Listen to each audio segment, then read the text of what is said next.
Alhamdulillah Rabbil Alamin. Wassalatu wassalamu ala nabiyyina Muhammadin wa ala alihi wa sahbihi ajma'in. Amma ba'd.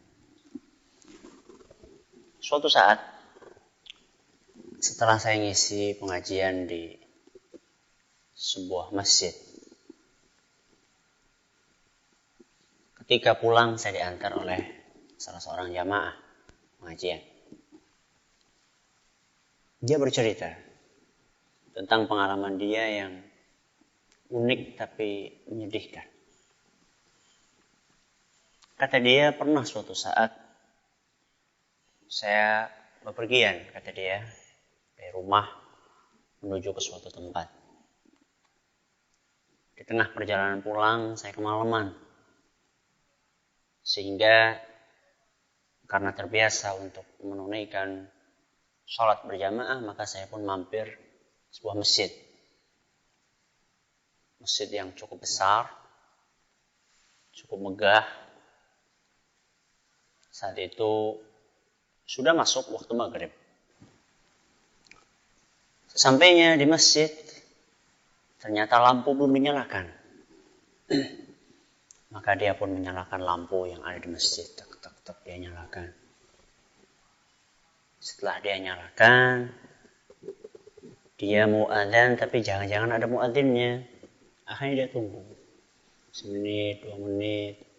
Sampai 5 menit ditunggu. Ternyata tidak ada yang adzan. Akhirnya wah ini mungkin muadzinnya lagi kemana. Akhirnya dia yang adzan. Dia adzan. Allahu Akbar, Allahu Akbar. Dia adzan sampai selesai. Ketika dia selesai adzan, ditunggu kok nggak ada yang datang. Kemudian setelah selesai adzan dia, kalau gitu saya sholat sunnah dulu 2 rakaat. Sholat qabliyah maghrib, sholat 2 rakaat. Siapa tahu ketika tengah sholat nanti ada yang datang. Sholat 2 rakaat, selesai sholat, nggak ada yang datang juga. Akhirnya dia komat. Dia pikir biasanya kalau orang itu ke masjid selalu dengar komat. Mereka akan lari-lari kalau udah dengar komat. Hanya dia benar dia komat. Allahu Akbar, Allahu Akbar sampai akhir. La ilaha illallah. Tengok kanan kiri belakang, tidak ada tanda-tanda kehidupan juga, nggak ada yang datang. Dia pikir kalau kayak gitu biarlah saya mungkin dimulai sholat dulu. Biasanya nanti tengah-tengah sholat ada yang datang. Tengah-tengah sholat ada yang datang, siapa tahu ada yang jadi makmum. Benar, dia sholat 1 rakaat, dapat. Begitu dapat 1 rakaat, masuk ke rakaat kedua, ternyata pintunya digedor. Dor. Alhamdulillah nih ada teman, kata dia. Alhamdulillah ada teman.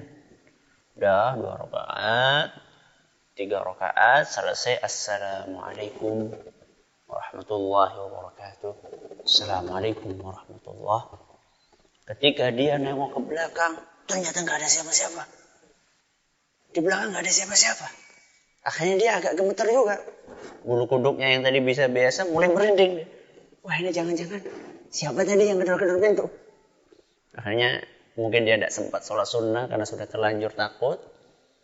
Dia tinggalkan itu masjid. Kemudian dia segera masuk mobilnya. Sebelum dia pulang dia mampir ke warung. Nah, minum di situ, jajan. Ketika dia mampir di warung itu, dia iseng bertanya kepada yang punya warung, Bu, itu masjid itu apa tidak ada yang sholat di situ? Tadi Bapak sholat di situ. Iya. Di mana Pak? Ada apa? Ada apa di situ? Ya biasa aja. Saya sholat sendirian, saya kerja borongan, adzan sendirian, sholat sendirian, adzan sendirian, qomat sendirian, imam, makmum sekaligus, kerja borongan. Ya saya sholat di situ biasa. Masa tidak ada apa-apa? Ya tidak ada apa-apa. Cuman tadi ketika lagi sholat itu di tengah-tengah sholat ada yang gedor pintu, dor. Kata si pemilik warung, nah itu masalahnya. Itu masalahnya kenapa pada nggak sholat di situ. Loh kenapa emang? Itu masjid angker. Itu masjid angker. Ketika saya dengar kata-kata itu, subhanallah. Kalau ada masjid, rumahnya Allah subhanahu wa ta'ala, berubah menjadi tempat yang angker, itu salah siapa? Salah setannya atau salah manusianya? Hah? Jelas salahnya manusia. Salah siapa lagi kalau bukan salahnya manusia? Itulah kondisi masjid kaum muslimin.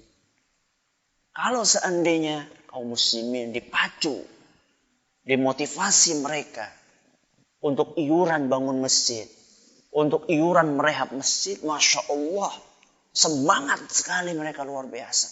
Langsung mengacungkan jari, saya semennya, yang lain mengacungkan jarinya, saya keramiknya, semuanya. Mengacungkan saya kusennya, saya pintunya, saya gentengnya.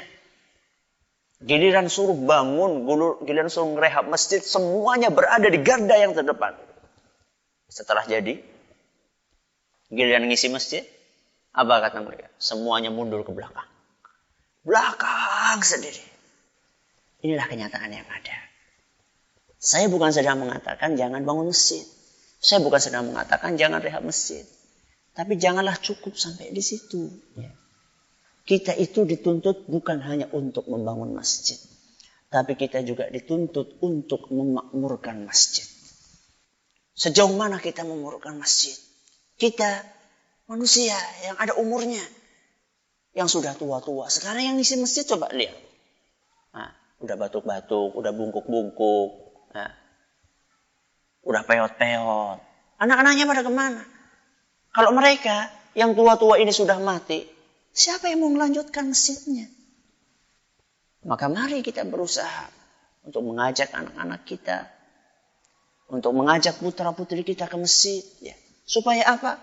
Supaya ada generasi penerus yang akan mengisi masjid kita. Sehingga masjid kita tidak berubah menjadi masjid yang angker seperti masjid tadi. Anda pengen supaya masjid di kampung Anda tidak berubah menjadi masjid yang angker, ajaklah putra-putra Anda untuk ke masjid bersama Anda tentunya. Jangan sampai Anda hanya mengajak putranya ke masjid, sedangkan Anda sendiri enak-enak nonton TV di rumah atau enak-enak untuk bersanteria di rumah. Jangan sampai masjid Anda menjadi masjid yang angker. Semoga yang sedikit ini bermanfaat buat kita semuanya. Wallahu ta'ala a'la wa a'lam. Subhanakallahumma wa bihamdik, asyhadu an la ilaha illa anta, astaghfiruka wa atubu ilaik. Wa akhiru da'wana alhamdulillahi rabbil alamin.